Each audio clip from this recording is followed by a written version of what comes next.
Woohoo, welcome back. Today we're going to be working with this really interesting looking limit, and we're actually going to prove that it does not exist. So if you're asked to prove, you are definitely being asked for something that is algebraic. But what I'm going to suggest is this is not an obvious function. I don't know if you know what it looks like off the top of your head. So let's go ahead and graph it and see if we can get some insights about what's happening. So if we're going to prove that this does not exist, let's graph f of x is the absolute value of x over x. So I'll remind you that absolute value of x, which we just did, if you just watched the last video I made, is defined in two pieces because some of the time it's just whatever x is, and some of the time you have to change the sign. So I'm going to piggyback on that, and I'm going to say that this is going to be a piecewise defined function where we've got absolute value of x over x. Remember, absolute value of x is equal to just, can I get these both in here? Kind of. Plain x, which is 1, if x is bigger than 0, right? And then it is the absolute value of x, but that's the opposite of x if x is less than 0. We got to change the sign to get that absolute value. So that's going to be the opposite of x over x, which is in fact -1.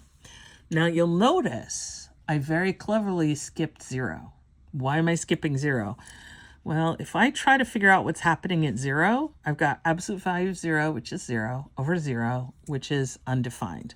So this function is not defined for x equals 0. Does that matter for the limit? And the answer is no, it actually doesn't matter. If a function is defined for a point, the limit can still exist. So unfortunately, we're not done easily, but we're kind of closing in on what's going on in knowing this. Let's look at the graph. So if I take the absolute value and I divide by itself, if x is positive, then I'm going to get, x over itself, which is going to be 1. And I'm going to draw that up here. So I've got a constant function over here on the right. And if I'm going to take the ratio of absolute value of x over x for like a number like example like 3, -3. So if, let's see, where do I have her? Let me put it down here. Example, if x equals -3, then I've got absolute value of x over x is absolute value of -3 over -3. That's going to give me 3 over -3. That's going to give me -1. So what I've got is, again, over here, I've got a constant function, but it's going to be sitting here at -1. Does that make sense? Does it make sense for me to ask a recording if it makes sense? Am I really expecting you're going to respond to me? No, but it is an opportunity for you to say, to come into class and say, hey, this did not make any sense. Can you explain what you did? And I'll say, well, maybe I can. So again, remember, we're going to have, in the positive side, we're going to have this constant function. Ooh, everything's slidey today. And then on the left-hand side, when x is negative, we're going to have this half of the function. So we've got two different ones. Once we've got this graphed, I hope it is pretty clear that this limit, this two-sided limit, is not going to exist.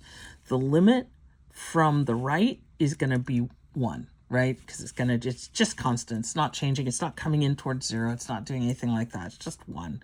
And the limit from the left is -1. And so we've got literally the case where the two sides do not meet. So let's actually write this out in algebra. What does that look like? What that looks like is I take the limit as x approaches 0 from the right, and I say of absolute value of x over x. From the right, absolute value of x is just itself. So this is the limit as x approaches 0 from the right of x over x. This is the limit as x approaches 0 from the right of 1. And from the limit laws, we know that that equals 1. Right? It's just staying constant at 1. So the limit is 1. The limit as x approaches 0 from the left of this whole thing. Well, remember from the left, if x is less than 0, then we're going to have to do that change the sign thing. So that's going to be the opposite of x over x. That's going to be, oops, I ran out of room. The limit as x approaches 0 from the left of -1, which is -1. And then we see, oh, these two one-sided limits, they don't agree. So the one-sided aren't equal.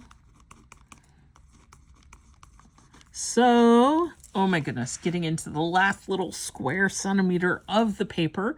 So what we know is the limit as x approaches 0 without a sign. So that means the two-sided limit of the absolute value of x over x does not exist. Woohoo! Nicely done. Hopefully it all made sense. If it didn't, please come into class. Please email me. Please, please stay up, piece of paper. And hopefully we can talk about it and it will make sense. But for now, it's done. Woohoo! Yay! And then I will be following this up with one more one-sided limit video. I know you guys are very excited. One-sided limits, that's up there with, you know, just the most popular videos of all time, of course. So while you're waiting for me to finish that, you know, definitely have a good day, I hope. And, you know, math on and woohoo.